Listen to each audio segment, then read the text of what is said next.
Meus irmãos, a paz do Senhor, seja bem-vindo a mais uma Escola Bíblica Dominical. Desde já eu quero agradecer a sua presença que tem estado conosco a cada lição, e é por você que nós da Escola Bíblica Dominical estamos nos empenhando e nos dedicando a não deixar perder nenhuma aula da Escola Bíblica Dominical, amém? Desde já agradeço a toda a organização, ao presbítero Cleiton Quintanilha, aos professores, ao nosso pastor Jorge Lacerda e a você também que tem participado a cada aula, que não tem, deixado de aprender da palavra de Deus, amém? Então vamos comigo. Confiança em tempo de aflição. Esse é o nosso tema. Confiança em tempos de aflição. Vamos lá, o nosso texto áudio diz assim: em Deus tenho posto a minha confiança. Não temerei o que me possa fazer o homem. Salmo de número 56, verso 11. Verdade aplicada.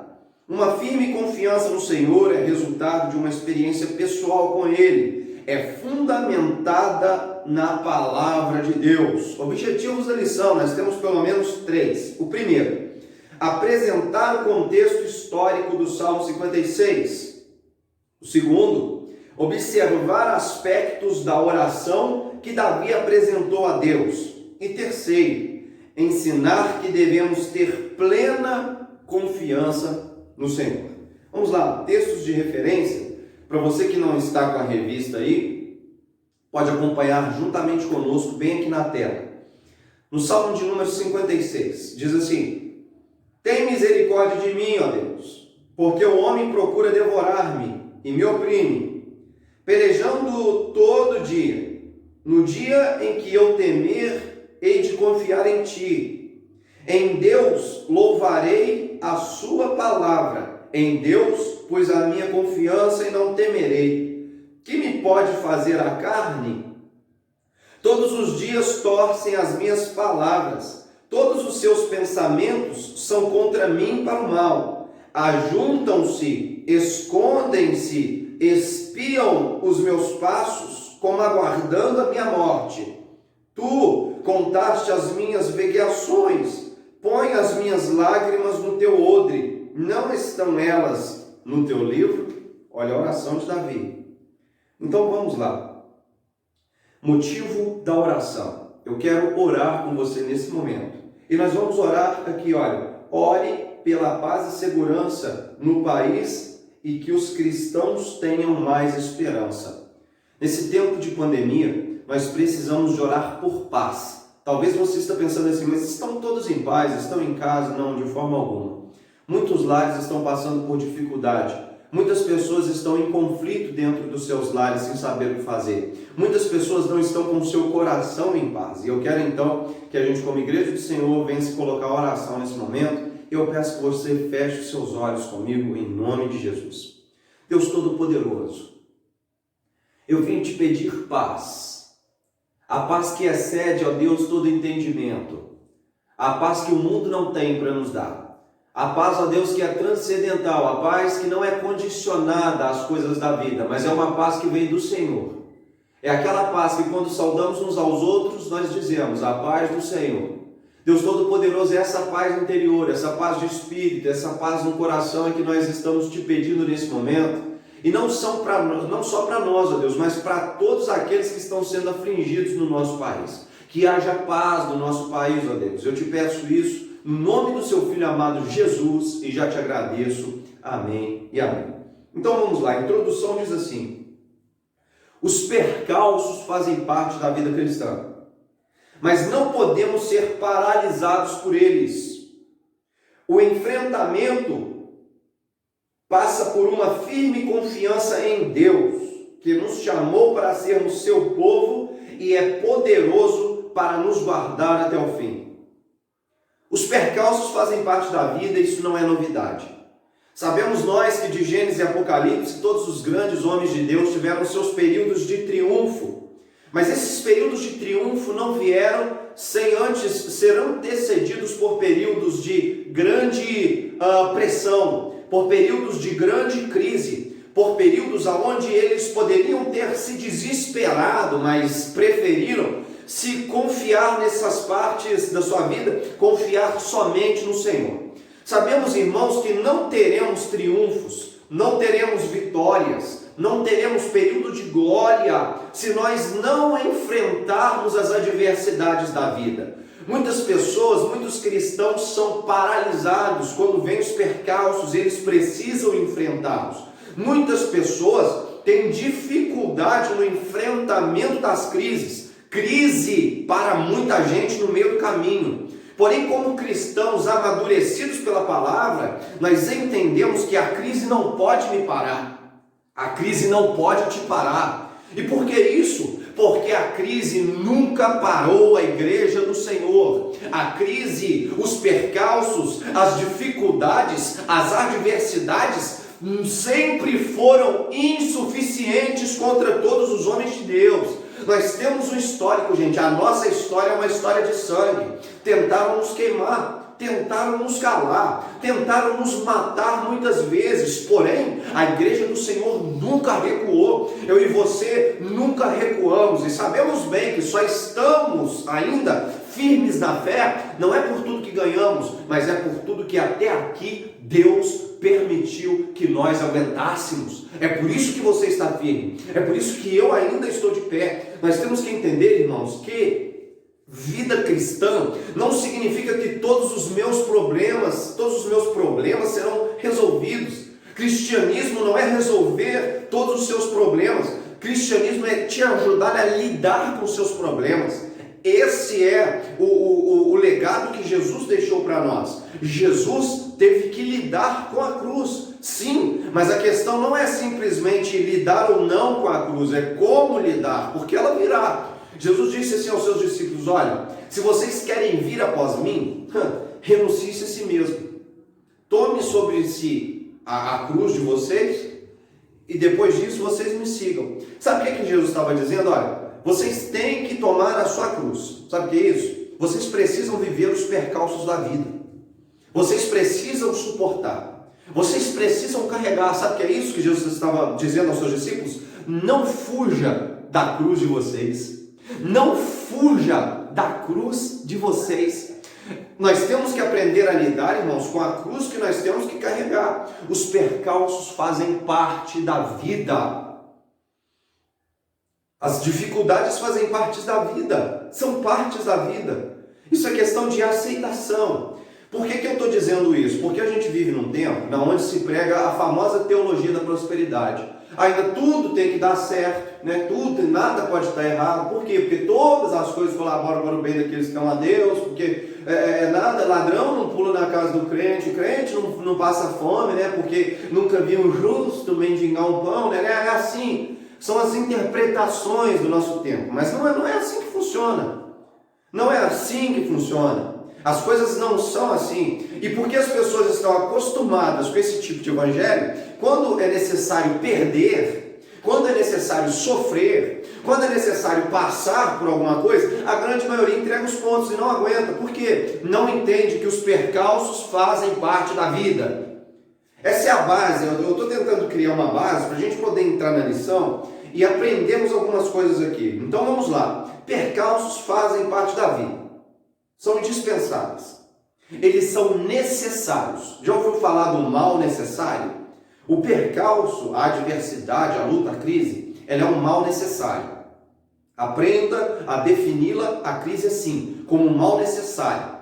A crise para o cristão é uma oportunidade de crescimento. Amém? Todo mundo está entendendo tudo até aqui? Então vamos lá. Contexto histórico no Salmo 56. Vamos entender qual é o contexto que Davi estava passando para que as circunstâncias me inspirassem a fazer esta oração que nós lemos nesse salmo. Vamos lá.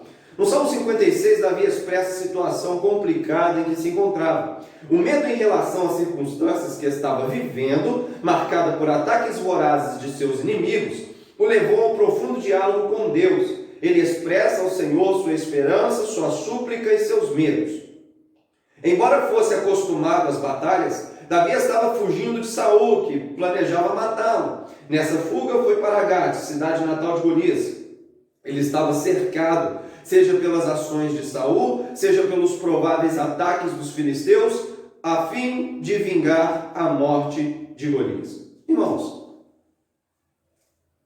o interessante aqui é que os momentos de crise sempre conduziram Davi aos pés do Senhor. Sempre que as coisas apertavam, o Senhor era o único refúgio que Davi tinha. Mesmo quando Davi pecou e as consequências do seu pecado vieram sobre ele, Davi não desviou. Mesmo tendo pecado gravemente contra o Senhor, tendo sido homicida e adúltero, mesmo assim as circunstâncias vão empurrar Davi aos pés do Senhor. Aprenda isso, algumas adversidades virão para te empurrar para os pés do Senhor. Nós temos que entender isso. Algumas adversidades vêm, alguns inimigos vêm, algumas tramas acontecem contra nós, algumas coisas na nossa vida se desmoronam para nos empurrar aos pés do Senhor. Entenda isso, Deus vai nos dar um certo empurrãozinho através das adversidades. Aprenda então a definir a adversidade também assim.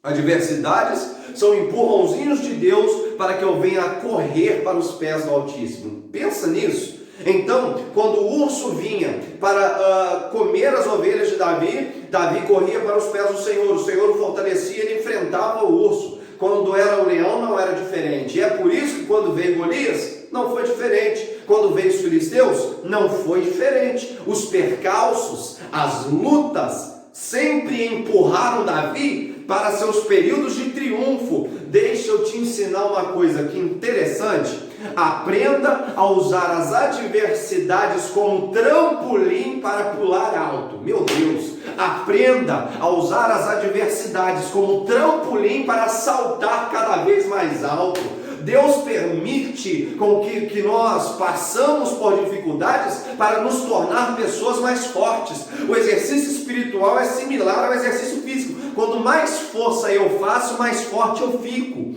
Quanto mais tribulação você passa, mais forte você fica. Mas isso estará totalmente vinculado com a forma que você lida com as adversidades. Isso tudo vai depender da forma com que você enxerga as adversidades, porque senão a gente vai fazer parte do grupo de pessoas que a cada luta que passa a pessoa fica mais quebrada, a cada luta que passa a pessoa fica mais destruída, desanimada da vida, desiludida. A cada luta que ela enfrenta, ela pensa mais em desistir, porque ela está falando assim: olha, o fardo está aumentando demais, eu não aguento. Porém, olha aqui o que esse período de luta fez com Davi. Esse período de luta inspirou a oração de Davi. Esse período de luta impeliu Davi para a prática da oração. A luta não vem para nos afastar de Deus, mas para nos aproximar mais dele. Luta não desvia crente, gente. Luta não desvia crente. Luta aproxima crente mais de Deus do que ele já está. Nós temos que entender isso, porque ele é o nosso refúgio. Nós estamos falando de confiança no Senhor em períodos de crise. Pessoas que não confiam em Deus fogem nos períodos de crise, se desviam nos períodos de crise, abandonam a Deus nos períodos de crise, porque elas não confiam no Senhor. É muito fácil confiar em Deus nos períodos de bonança. É por isso que Jesus não iludiu os seus discípulos dizendo que eles teriam uma vida gloriosa de triunfos, de vitórias até o final dela e que nenhuma adversidade os alcançaria. Não, ele deixou claro aos discípulos: olha, no mundo vocês terão aflições. Jesus disse assim: olha, se perseguiram a mim, perseguirão a vós. Se correram atrás de mim, se quiseram me matar, se blasfemaram contra mim, se mentiram sobre mim, farão o mesmo contra vocês. Jesus disse assim: olha, vocês estão sendo enviados como ovelhas ao matadouro. Gente, as adversidades estão aí, mais ainda para nós que somos cristãos, porque o ímpio tem coisa que ele nem encara como adversidade. São coisas ruins que acontecem na vida dele que ele acha que é normal. Mas nós, como cristãos, temos que entender o motivo das adversidades da nossa vida. Gente, tudo na vida se não é permissão, é amando de Deus. Tudo na minha e na sua vida. Você é crente? Então tudo na minha e na sua vida, se não for amando, é na permissão de Deus. Nós temos que entender que, como igreja, a gente não vive a deriva. A gente não vive abandonado. Deus não simplesmente te salvou e agora vai te largar pela terra e esperar até o dia da sua morte. E você vai viver aí de arriveria. Até aquele jargão que se usa no mundo assim, né? Vai viver aí, a Deus dará. Não é assim que funciona. Não é assim que funciona. A nossa vida está totalmente vinculada à soberania de Deus. Aos mais mínimos cuidados. Deus está nos mínimos detalhes da nossa vida. Ficou claro isso? Então, nós temos que confiar em Deus o tempo todo. Não é porque veio a adversidade que a nossa confiança deve se desmoronar junto com o que está sendo destruído pela adversidade. Nós temos que entender que muita coisa na nossa vida Deus vai tirar. Muita coisa na nossa vida Deus vai podar. E sabe o que vai acontecer? Vai doer. Porém, nós temos que entender que algumas dores são necessárias. São necessárias. Amém, irmãos? Então, da mesma forma que aconteceu com Davi, que seja assim comigo e com você. Que os períodos de adversidade venham nos impulsionar a correr para a oração. Amém? Então vamos lá. 2. A oração de Davi. É interessante observar os aspectos da oração que Davi apresentou a Deus diante da circunstância que estava enfrentando. Ao observarmos a oração de Davi, poderemos extrair diversas lições a serem seguidas. Primeira coisa, o pedido de misericórdia de Davi. Vamos dar uma olhada? O pedido de misericórdia. Ele vai começar a sua oração assim: tem misericórdia de mim, ó Deus, porque o homem procura devorar-me e me oprime pelejando todo dia. Sabe o que Davi está dizendo aqui? Senhor, eu não estou pedindo misericórdia para os meus inimigos. Tá? Isso aqui não é uma carta de Davi para os seus inimigos, dizendo, olha inimigos, tenham misericórdia de mim. Sabe o que Davi mostra aqui nesse início, pedindo misericórdia ao Senhor, sendo que são os seus inimigos que estão lhe afligindo? Davi está dizendo assim: Senhor, quem está me afligindo é eles, mas quem tem nas mãos o controle da situação é o Senhor. Quem pode fazer cessar essa situação é o Senhor. Quem pode fazer alguma coisa por mim é o Senhor. Sabe o que Davi está dizendo? O Senhor é maior do que tudo isso que me aflige. Olha só, é por isso que Davi pode dizer: tem misericórdia de mim, Deus. Espera aí, Deus não era a fonte da perseguição. Deus não era a fonte dessa adversidade. Eram outros inimigos. Eram filisteus. Era Saul. Era Golias. Era o urso. Era o leão. Não era Deus, mas Davi se direcionava a Deus, pedindo misericórdia. Aprenda isso. Sabe por que Davi pede misericórdia a Deus? Mesmo não sendo Deus a fonte direta das adversidades que estavam o alcançando, porque Davi sabe que Deus é soberano, porque Davi confia na soberania do Senhor. É por isso que diante de qualquer adversidade, para onde que a gente tem que correr? Para a fonte da adversidade? Não. Para onde a gente tem que correr? Para Deus. Porque Ele tem nas suas mãos a resolução. É porque Ele tem nas suas mãos aquilo que a gente precisa. Ele tem nas suas mãos o livramento, se for necessário nos livrar. Gente, Deus podia ter livrado Sadraque, Abednego e Mesaque da fornalha. Deus podia ter livrado os 3 da fornalha, mas não livrou eles da fornalha, livrou eles na fornalha.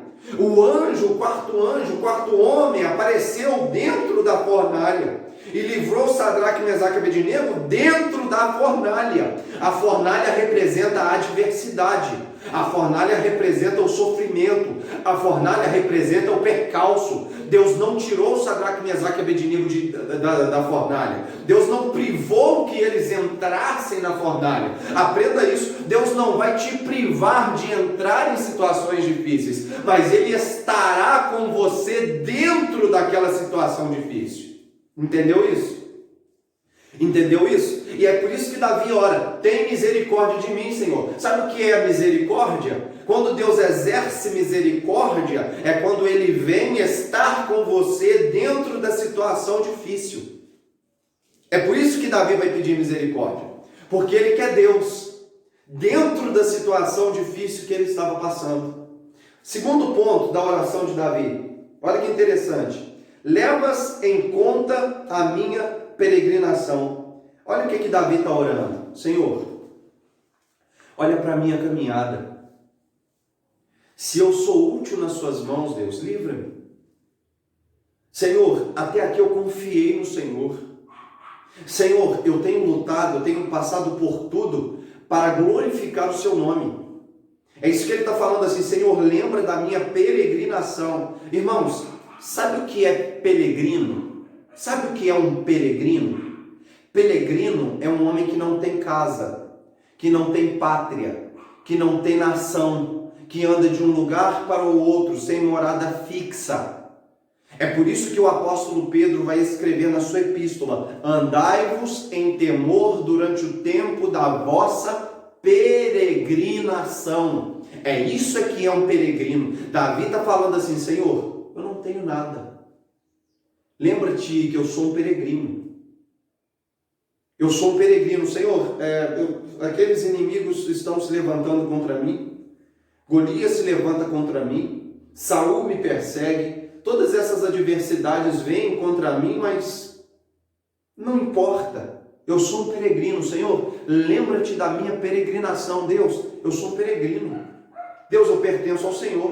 Deus, eu posso até estar nesse mundo, mas eu não sou desse mundo. Eu sou um peregrino. Nós temos que entender que nessa vida nós estamos de passagem. Nós temos que entender que a nossa trajetória cristã se trata de uma peregrinação. Nós temos que entender que nós não somos dependentes disso aqui. Somos peregrinos. Olha a oração de Davi.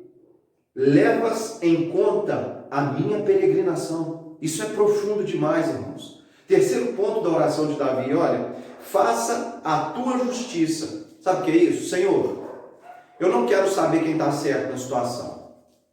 Não quero saber quem está errado nessa situação.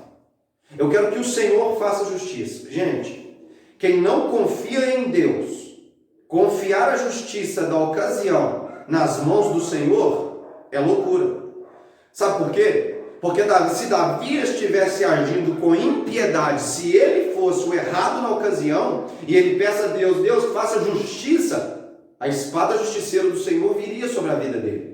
Mas Davi confia no Senhor, ele serve ao Senhor, e ele confia nessa justiça, que essa justiça virá e realmente fará justiça, porque a nossa justiça, a verdade é que é injustiça. Sabe o que Davi vai fazer aqui? Ele não vai procurar justiça nos seus aliados, ele não vai procurar justiça no seu exército, ele não vai tentar fazer justiça com a sua própria mão.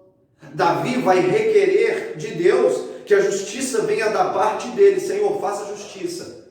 Sabe o que é isso, Senhor? Se for justo que os meus inimigos continuem fazendo tal coisa, amém. Senhor, se for justo que eu seja livrado dessa situação, amém. Senhor, faça o que for justo fazer. Sabe o que é isso? Senhor, se for justo que eu venha a morrer na mão dos meus inimigos, amém. Eu quero ver quem está disposto a orar isso. Senhor, faça justiça. Faça a tua justiça. Ponto 3, vamos lá. Confiança em tempo de crise. Ao escrever esse salmo, Davi demonstrou atitudes que revelam a confiança no Senhor em tempos difíceis. A confiança é pressuposto da oração. Ao dobrar os joelhos diante da face de Deus, é preciso fazê-lo com fé, tendo certeza do agir de Deus. A experiência de Davi alimenta a nossa confiança no Senhor. Gente, primeiro ponto que eu quero dizer aqui.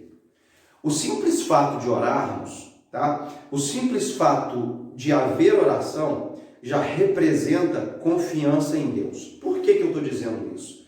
Porque que o cristão, não só o cristão, mas também o judeu, a gente, além de se ajoelhar, de se curvar, de se prostrar diante do nosso Deus, a gente ainda fecha os nossos olhos. Isso é o significado de confiança. Sabe por que então fechamos os olhos para orar? Sabe por que nos prostramos quando vamos orar? Isso representa não só reverência, entre outros, o temor, entre outros significados que tem, mas aqui representa a nossa confiança no Senhor. Você só se prostra, só se ajoelha, só fecha os seus olhos diante a quem você confia. Diante a quem você confia. E olha o que acontece com Davi. Davi está sendo perseguido. Alguém pode invadir a casa de Davi a qualquer momento. Na oração de Davi, ele vai orar dizendo que os inimigos dele ficam nas esquinas, às espreitas dele, esperando o vacilo dele, esperando que ele, um descuido dele para ele ser morto. Davi vai dizer isso ao Senhor na sua oração. Então o fato de se prostrar e fechar os seus olhos e começar a orar, aqui nós já temos o maior símbolo de confiança que pode existir. Davi sabe que o seu inimigo pode estar escondido no seu quarto, a sua retaguarda, as suas costas não, mas ele se dobra diante do Senhor. Olha que confiança! Ele confia a sua vida totalmente nas mãos do Senhor, sabendo que a qualquer momento ele pode ser atacado. Pensa nisso. E o interessante é que isso vem para nos inspirar. Isso vem para nos inspirar, para nos motivar a quando vierem os períodos de crise na nossa vida, nós também reagirmos dessa mesma forma. Para que nós não venhamos nos acovardar quando os períodos de crise vier. Isso me motiva, isso te motiva. Quando a gente vê um homem de Deus agindo com bravura, enfrentando adversidade, enfrentando consequências, passando por cima de tudo na vida, aguentando todo tipo de situação difícil, isso nos inspira. É por isso que o autor aos Hebreus, no capítulo 11, vai fazer aquela lista conhecida como Galerias dos Heróis da Fé. Ele vai pegar homens que passaram por provações terríveis e venceram mediante a fé. Para isso nos inspirar, para isso me mover, para isso te mover. Nós temos que entender isso, irmãos. As adversidades de uns, as vitórias, os triunfos de alguns irmãos em cima das adversidades da vida devem nos inspirar. Se inspirem nisso, arranquem forças disso. Nós temos que entender, né? Eu não sou o primeiro nem o último a passar por crise. Eu não sou o primeiro nem o último a enfrentar a adversidade. Nós temos que aprender a confiar no Senhor. Para que a gente tenha a Bíblia na mão? Jesus vai falar uma coisa para os discípulos que vai deixar eles assim indesculpáveis. Eles não podiam fugir mais. Eles não podiam ser mais covardes. Jesus vai falar assim, olha, lá no Lava-Pés, João capítulo 13, ele vai falar assim, olha, eu vos dei o meu exemplo, para que como eu fiz, façais vós também. Eu fico pensando em cada momento difícil que Jesus passou durante a crucificação, os apóstolos podiam olhar para ele sendo crucificado, João, que estava presente lá em cima no Gólgota, e vendo Cristo crucificado, podia pensar assim, olha, meu Deus, e agora? Da mesma forma que ele fez, ele falou que eu tenho que fazer também. Sabe o que é isso? Jesus enfrentou as adversidades, apanhou, tomou murros, chutes, blasfemaram contra ele, condenaram ele de madrugada, um julgamento totalmente injusto. Você tem noção do que é ser crucificado um homem que nenhum mal fez? Um homem que era puro, era santo? Gente, a gente tem noção em quão santas eram aquelas mãos aonde os pregos foram cravados? O que Jesus passou não foi consequência de erro nenhum dele, tá bom? O que Jesus passou não foi punição de nenhum pecado. Ele não foi condenado porque merecia. Os ladrões ao lado dele na cruz falaram, olha, eu e você, a gente merece essa condenação, mas esse homem aí nenhum mal fez. Aí essas palavras, com certeza, ficaram como um eco no ouvido dos discípulos. Assim como eu fiz, façais vós também. Eu vos deixei o meu exemplo, para que assim como eu fiz, façais vós também. E a igreja vem crescendo em cima disso. A gente olha para toda a história da igreja, a gente olha para os nossos irmãos, e isso faz a gente refletir, né? Que eles nos deixaram um exemplo deles, que assim como eles fizeram, nós devemos fazer também. A conclusão que o apóstolo Paulo chegou em Filipenses, capítulo de número 1, verso 12, ele vai escrever assim: eu quero, pois, irmãos, que vocês saibam que as coisas que me aconteceram contribuíram para maior proveito do Evangelho. É por isso que a gente tem os livros da Bíblia. É por isso que a gente tem o livro de Atos dos Apóstolos, mostrando ali a morte de alguns apóstolos. É por isso que a gente tem a história da igreja, para que, como os nossos irmãos fizeram, nós possamos fazer também. Amém? Então vamos lá, conclusão, para a gente já concluir aqui a nossa lição, tá? Vamos lá, conclusão. Que o Espírito Santo nos ajude a conservarmos uma firme confiança no Senhor, mesmo diante de tantos desafios, e prosseguirmos na jornada cristã, sabendo que os propósitos de Deus prevalecerão na vida de seu povo. Então, que as lutas não venham te fazer parar, tá? Como foi dito aqui na revista, o medo pode impedir o nosso crescimento e por isso precisamos superá-lo. Em vários momentos Jesus disse para que não tivéssemos medo. Não foi nos dado espírito de temor, mas de ousadia, de intrepidez. Que quando a luta vier, enfrenta a luta como crente. Passe pelo que for necessário passar. Vai doer? Vai. Às vezes você vai chorar? Sim. Deus não te fez de ferro. Deus não me fez de ferro. Porém, nós temos que passar como crentes. Que nós venhamos arrancar forças do Senhor. Que nós venhamos fazer com que o Senhor esteja sob o controle de tudo na nossa vida por intermédio da oração. Quando a luta vier, ore, confie. Quando a crise vier, confie. É por isso que nós estamos falando disso. De confiança. De confiança em tempo de aflição. Amém? Eu te agradeço por fazer parte mais dessa aula, que Deus abençoe a sua vida e que quando as crises vierem sobre você, que Ele te fortaleça, porque nele encontra toda a força que nós precisamos. Amém? Eu quero que você feche os seus olhos para que eu possa fazer contigo uma rápida oração nesse momento. Amém? Deus Todo-Poderoso, muito obrigado por essa lição, Deus. Muito obrigado por cada um dos irmãos que acabaram de assistir. Que o Senhor abençoe esse lar, que o Senhor abençoe essa casa. E eu te peço isso no nome do seu Filho Jesus e já te agradeço. Amém. Até a próxima lição, que você possa curtir, compartilhar. E não se esqueça, ative o sininho para que você não venha perder nenhuma publicação do nosso canal. Amém? Deus abençoe você.